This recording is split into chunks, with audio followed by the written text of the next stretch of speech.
Good shot, kid. I think you got him. Good shot, kid. I think you got him. Hello there, and welcome back to some more Grand Theft Auto San Andreas. Today we'll continue on Let's Play, and this is episode 37. In today's episode, it's time for another vehicle-based mission, although this time, it's back to two wheels for the NRG 500 challenge. This can be found in Easter Basin, just near a ship which may come in handy later on in the game.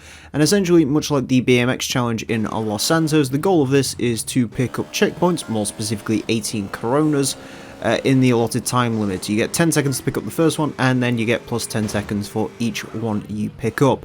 Of course, they vary in difficulty on how hard they're supposed to get. A lot of them are quite easy, and some of them require sort of very perfect jumps around this sort of ship loading dock area, I guess would be the best way to describe it. I'm not much of a marine expert.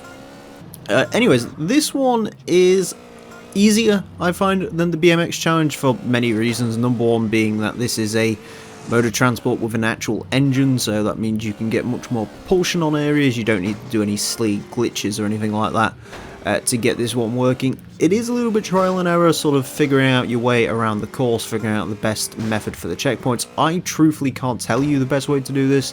Most logical way would be to get the easiest ones first, and that gives you more time to concentrate on the harder ones.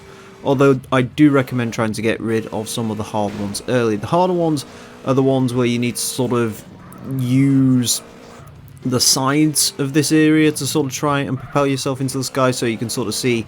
I got one earlier, but there's two checkpoints right at the bow there. They can be a little bit challenging to get. Essentially, you just need to angle the bike correctly and get them that way. I will say, if you do fail this, simply back the NRG up into where you found it if there isn't another one spawned in time, and you'll just be able to hop on it and restart the mission from there. But ultimately, this one shouldn't give you too many issues. It is a fairly straightforward one. Like I said, those Coronas in particular can be a little bit of an arse.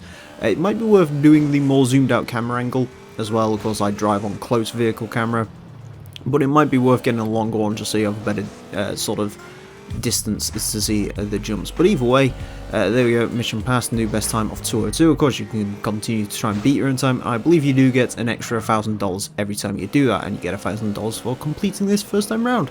And that's really it. Thank you all very much for watching. Next time, we're going to be doing an even shorter episode as we take a look at the gym moves for San Fierro, so join us for that. Until then, farewell. Down, speeding all around. The naked 47 got the power in his bound to move any mother that gets in my way. Just another power machine on the freeway. Riding with me is my MC homeboy. Knowing the rules ain't part of his program. Finding the right way around this map might be pretty hard, cause he's fucked on crack. G, Grand Theft Auto.